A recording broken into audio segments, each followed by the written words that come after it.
Welcome in. This is Chiefs Chase. My name is Mike Bassano, and thank you so much for joining me here on the MidWeek Blitz. Now he throws it late back in the end zone. Touchdown! DeAndre Hopkins back in the end zone. It's going to be broken up. A flag thrown on the play. Hubbard trying to drive inside. He's got it for two, and the game is tied at 27 apiece. Scramble to the near side. Cuts inside. Mahomes up the sideline. Placement is down. Schrader's kick is up. Schrader's kick is good! Spencer Schrader! Kansas City goes to 10-1. The Midweek Blitz is where we discuss everything Kansas City Chiefs going on throughout the entire week, and we almost weren't going to have one this week. I toyed with the idea of skipping the Midweek Blitz because it's a short week, it's a holiday week, but I want you to have something to listen to while you're traveling for the holidays, and we frankly just have a lot to get to when it comes to Chiefs Kingdom this week, including I will break down each thing that people are saying are issues for the Kansas City Chiefs, because some of them are legitimate concerns. Others, they're just fodder. We'll get to that. Also, one NFL Hall of Famer is as tired of the Patrick Mahomes disrespect as I am. I'll tell you who and what he said coming up here in just a few minutes. But first, we have to start with the bigger news out of Chiefs Kingdom this week. It's a tough one, man. Spencer Schrader, the new kicker, tough break. He hurt his hamstring. So he's out, and it looks like they're bringing in former Chiefs kicker Matthew Wright to take on the kicking duties. I think more than anything, I just feel bad for Spencer Schrader. The guy came off his greatest moment of his entire career last year, hitting his first ever game winner as an NFL kicker. And I believe, if I remember this stat right, his first game winner, even in college, he didn't hit one. So college, NFL, first ever game winner. He drilled it, took the Chiefs to 10-1. An amazing moment for that kid, and I think everyone was so happy for him. I mean, the Hunt family, Andy Reid and his family, everybody was so happy for Spencer Schrader. So it really is a sad situation that he's hurt his hamstring, and now he's out for a little bit. It's been a tough year for kickers for the Kansas City Chiefs. It's unfortunate because you expect to see a lot better, right? You expect, you only usually need one kicker for a year. Now we're on kicker number 3. It's unfortunate. It's unlucky. That's all it can really be at this point. So that's what's going on. Matthew Wright, I don't know if he's going to be good. I hope he's good. I do know this. It's a kicker. If you make the kick, everyone loves you. If you miss the kick, no one loves you. I'm kidding. But you know what I mean? Like, it's sort of an all or nothing position. It is.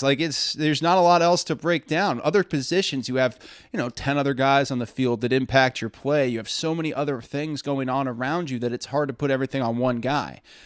A kicker, really kickers and cornerbacks are the only guys that are really on an island. And kickers even more than corners, to be honest. Though I do believe cornerback's probably the hardest position other than quarterback to play in the NFL. Now, moving on from the life of a kicker, we are going to address all of the Chiefs' issues that everybody keeps telling me about. They keep saying the Chiefs have all these problems, so we're going to address each one individually. But first, Patrick Mahomes is the winningest quarterback through his first 107 starts in NFL history. That's an unbelievable feat, and he's even one above who I think is the greatest winner in NFL history, Tom Brady. I think Patrick Mahomes is the greatest quarterback in NFL history, and he's making his way into being the best winner. But at this point, seven Super Bowls. There's 7 Super Bowls. What can you possibly do to say anything about Tom Brady? So yes, he owns the best winner title still in the NFL because Patrick Mahomes hasn't had the time to catch him yet. But through his first 107 starts, Patrick Mahomes is the winningest quarterback in NFL history. Yet we still see everybody come to try to take their shots at Patrick, saying he's having a bad season. These are people who aren't watching the games. And one man who is an NFL Hall of Famer 100% agrees with me, and that man is Kurt Warner. If you're watching on YouTube, you can check out his tweet. It's right in front of you. I'll paraphrase it. He said, "I know Patrick Mahomes may not have the stats we've come to know.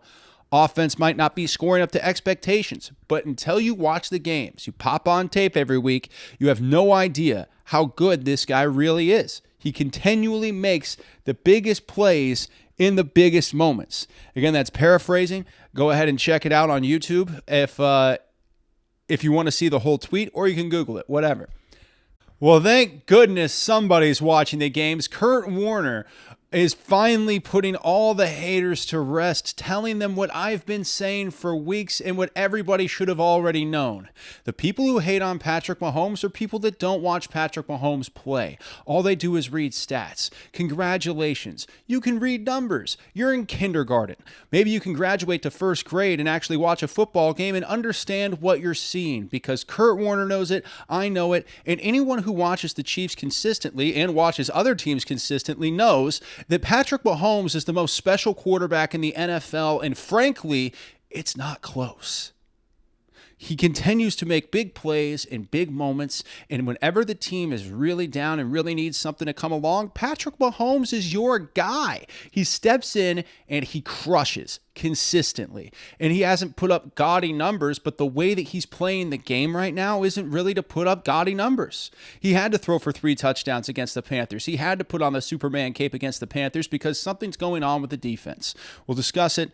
Obviously, going to Carolina and giving up 27 points was nobody's idea of a fun time. So we'll get into that defense situation and see what might be coming along the way right now and in the future that could really help this defense come into the playoffs.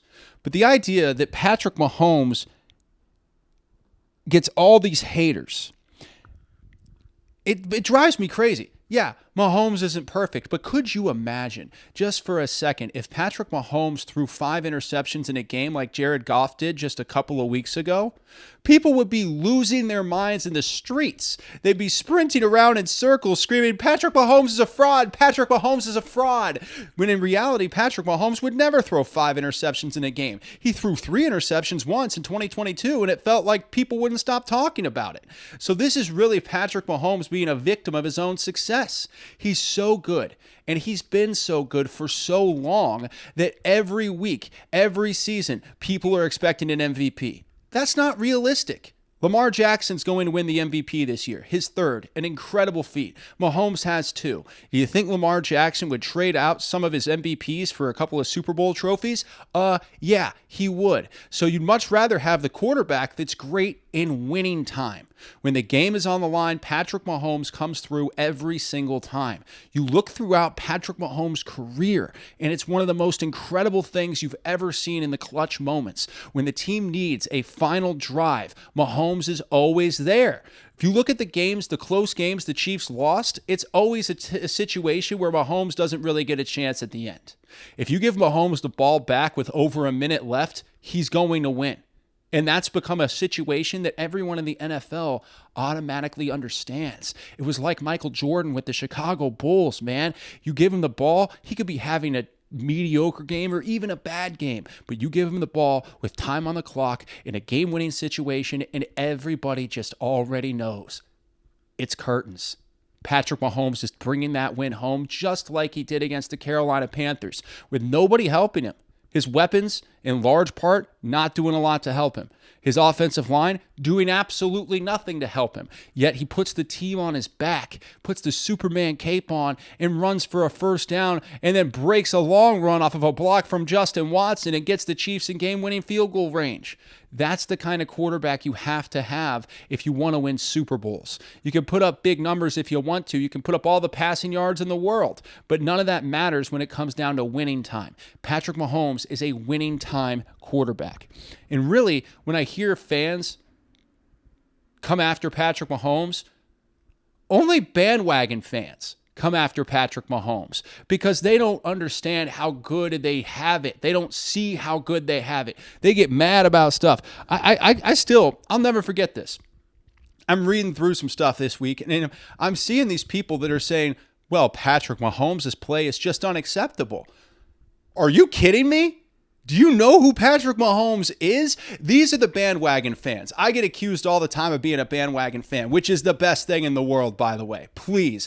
Born and raised in Kansas City. Went through all the down years. I'm enjoying the hell out of this for the rest of my life, and there isn't anything you can do about it. But I love it when people call me a bandwagon fan, because no one used to call me a bandwagon Chiefs fan. They used to feel bad for me. I'll take being called a bandwagon fan over pity every single day of the week. But you know who the real bandwagon fans are? The ones saying that Patrick Mahomes' performances are unacceptable.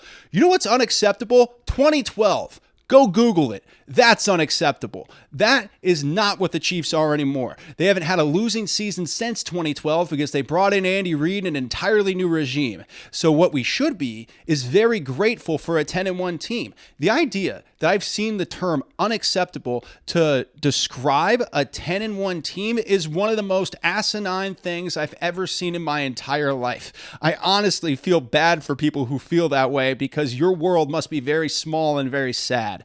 Patrick Mahomes is a Hall of Famer. He's the best quarterback who's ever existed. And you can go ahead and say all the things that I'm glazing, put on your GIFs. My favorite GIF is this one where the guy with like the mullet just, keep going. I don't care. Post every single one of them. I'm sorry that you hate the truth, but the truth is out there. The X-Files, it's out there, and we found it because the truth is Patrick Mahomes is the best quarterback who's ever played in the NFL, and he's soon to be the winningest quarterback to ever play as he just beat Tom Brady for the winningest quarterback in his first 107 starts in the history of the NFL.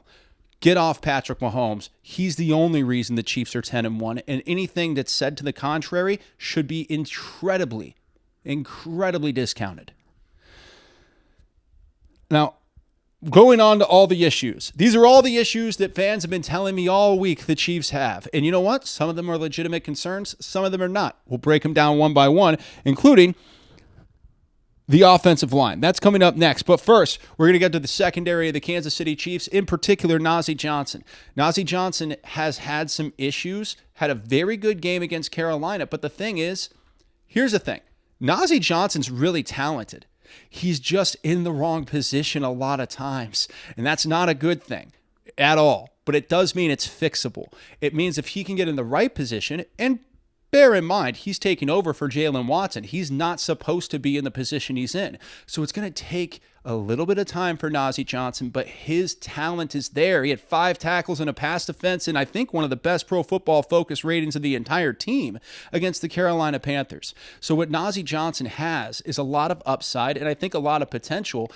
He seems like a really talented player when he's in the right position. We got a month and a half. Right? We got a month and a half. Get in the right position. There is enough regular season left that Najee Johnson, by the end of the regular season, could absolutely be a force on the defense. But he's going to take a little bit of patience. The good news is it's not that he's too slow. It's not that he can't tackle.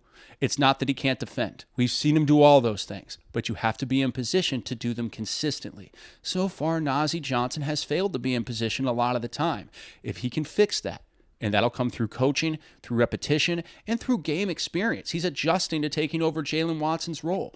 Once he gets all of those things, the ceiling for Najee Johnson is incredibly high, and I feel great about it. So that's Najee Johnson. And I think the overall feeling there, and an overall feeling for a lot of these guys, is simply have patience. Have patience with the guys who are filling in. It's not easy. Oh, I'm going to be a nickel cornerback. No, now you're number 2. Shit. I mean, that's hard, dude. That's hard. You're going to go from being a slot corner, which really, a slot corner more or less is just a really fast guy like Najee Johnson that you can move around. But having to be a cover corner on the outside, it's a whole different ball game. And in my opinion, it's the hardest position in sports other than quarterback. I think quarterback just because you have to know so much, but corner, you're so much on an island. You're getting such little help from anybody. And for a guy like Trent McDuffie, as good as he is, he still gets beat sometimes. Everybody gets beat sometimes. Just have a little patience with the guys that are filling in. It's tough. Now, another issue to come up with the Chiefs, they have one player that people are coming for, and I absolutely do not get this one. This one blows my mind. We'll get to that in a few minutes. But first, offensive line.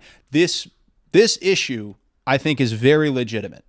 This is an issue people bring up where I'm not telling them to calm down. I'm telling them, yeah, no, this is a real one. The offensive line was atrocious against Carolina. There's no other way to put that. I'm very positive. I'm a very positive guy. I tell them to keep that negativity out, but this isn't negativity. This is reality. You have to have Patrick Mahomes be alive in order to three-peat. And behind this offensive line, I'm not entirely sure that's going to happen. They have to protect him better. Carolina felt like a complete meltdown game for the offensive line. You had guys on the interior who usually are amazing. Trey Smith, Tooney, Humphrey, all of them played poorly. against Carolina. They're getting penalties. Creed's missing blocks. I'm like, what is this? Maybe Carolina came out with some crazy game plan they'd never seen before, stunting all over the place. But 5 sacks given up against Carolina doesn't even quite tell the story of how bad the offensive line was against Carolina. That's the saddest part about all of this. The offensive line against Carolina was actually worse than the stats appear because Patrick Mahomes was running for his life all the time. Now, also one more thing before we get to the silver lining. There is a silver lining. Before we get to that, the touchdown pass to DeAndre Hopkins. Hopkins was open for a while. It wasn't Patrick's fault. He's literally trying to not die. Like, watch that touchdown pass in the end zone, in the red zone. A great play by Patrick Mahomes and a great play by DeAndre Hopkins. And really, the offensive line held pretty okay. But by that time of the game, Patrick Mahomes was so happy feet driven, right? He was so ready to get hit because he kept getting hit. So he kept getting so frustrated back there, and he couldn't see DeAndre Hopkins because he was too busy running for his life, weaving in and out of people to try to find a passing lane. And because he is Patrick Mahomes, he found a passing lane, and it was 6 for DeAndre Hopkins, which was awesome. But that play took so long because Patrick couldn't find a passing lane. He was too busy trying to stay alive. Now, the silver lining with this offensive line, and there is one, I promise you, there is a silver lining. DJ Humphrey is expected to start after the Raiders game at left tackle, according to Matt Derrick in Kansas City. That is extremely promising because, first of all, Kingsley was a disaster. And, the Chiefs don't miss a lot on draft picks. I think you need to give a little bit of credit and cut a little slack to the Chiefs.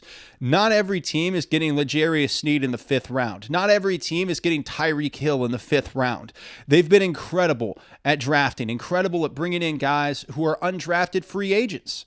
The Chiefs have been incredible at that, but they aren't perfect. Kingsley looks like it was a bad draft pick. A BYU guy, so you have to think that Andy had some step in it, right? He's Mormon. He's a big BYU guy. Got us Dan Sorensen.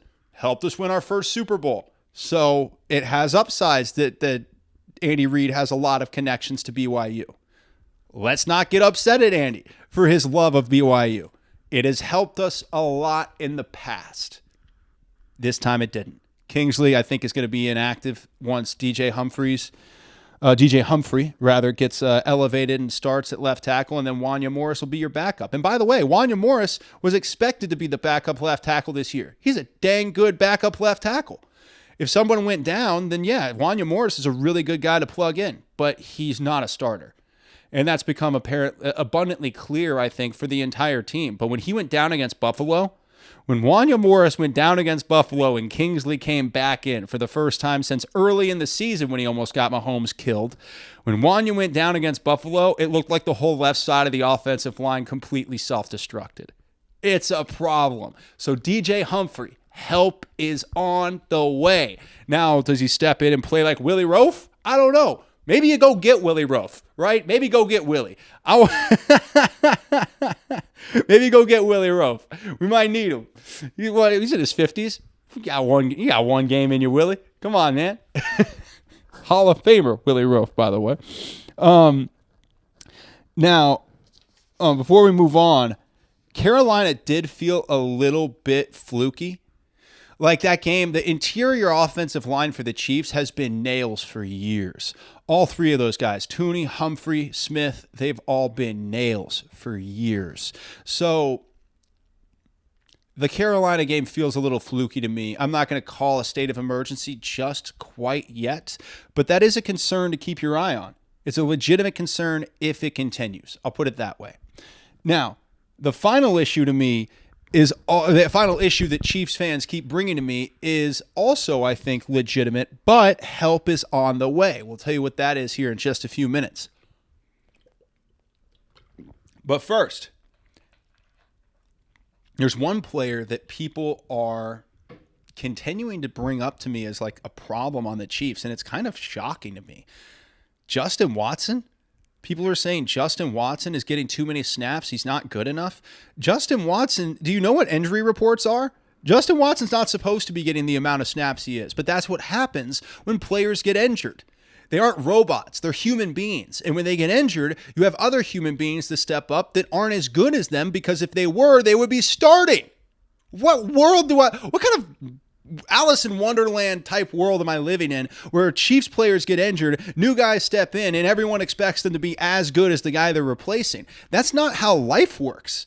When the starter goes down, the backup's almost never as good. This isn't New England. This isn't Tom Brady stepping in for Drew Bledsoe. That almost never happens. So the expectation level for some of these replacement guys like Justin Watson, who are doing the best they can given the situation that they've been given, you got to cut them a lot of slack. And let's not forget that Justin Watson put a game-winning block that sprung Patrick Mahomes on his run down the sideline that set up the game-winning field goal. Justin Watson's done a great job at being Justin Watson. You want Justin Watson to be Tyreek Hill? That's not how life works. I'm sorry, but he makes big plays. He made a monster block that won the game for the Chiefs. So maybe cut a little bit of slack to Justin Watson. That's just absurd to me, man. An absurd crack on Watson for being a solid role player instead of being a star. Not everybody gets to be Noah Gray and step in as a role player, then elevate as a star. That's not how life works. Justin Watson's doing a very good job of being a role player. If you want him to be a star, too bad. Rashee Rice is out. Hollywood Brown is out. If both of those guys are healthy, Justin Watson's really not playing those kind of snaps. But he has to because of injury. Like, it's the weirdest thing in the world to me. I don't get it. I don't get a lot of the reaction that I'm seeing from Chiefs fans, a lot of the issues that are being brought to me from Chiefs fans saying, no, you're wrong. Justin Watson's getting too many snaps. Well, yeah, because of the injuries.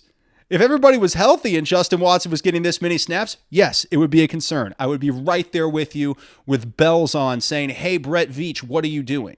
But that's not the case. Hollywood Brown's out. Rashee Rice is out. What do you want? Like, what do you want? Two great wide receivers who would be game changers for this offense. They're not here. Can't do anything about it. Maybe Hollywood Brown by Christmas. That's an exciting prospect. But while we wait for that, accept the fact that Justin Watson is going to be Justin Watson and appreciate that he made a game-winning block to spring Patrick Mahomes to set up the field goal against the Carolina Panthers. Appreciate what we have just a little bit as Chiefs fans, please. All right, now,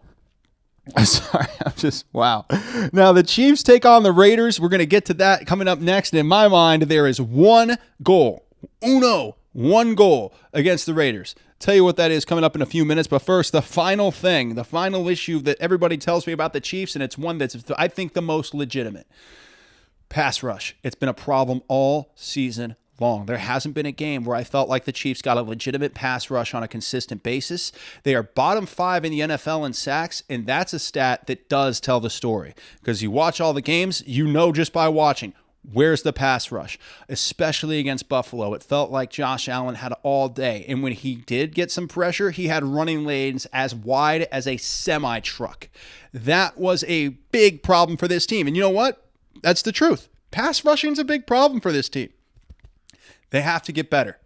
And maybe some help is on the way. Charles Omenihu, he is back. Charles Omenihu has been injured for the majority of the season. He is back now playing against the Las Vegas Raiders this Black Friday at Arrowhead. That is going to be a massive help for the Chiefs. Also, interestingly enough, Joshua Uche, guy the Chiefs got from the New England Patriots, he played last week against the Carolina Panthers, and I think other people noticed what I noticed. The kick and play. Joshua Uche as a pass rusher could end up being a game changer for this team.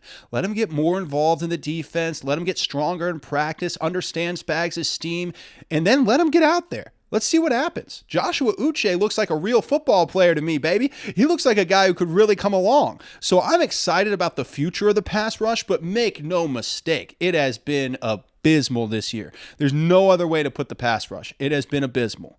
And I feel bad because I know you have great players like Karlaftis and Jones, but where's everybody else, man? It can't just be two guys. You have to have it coming from everybody. And the blitzes aren't getting home the way they used to. I don't know what's going on. Maybe people are starting to kind of figure out Spags a bit, but that's okay. Spags will adjust. He always does. You know, he's been phenomenal for so long that we almost started to view Spags as infallible. Right?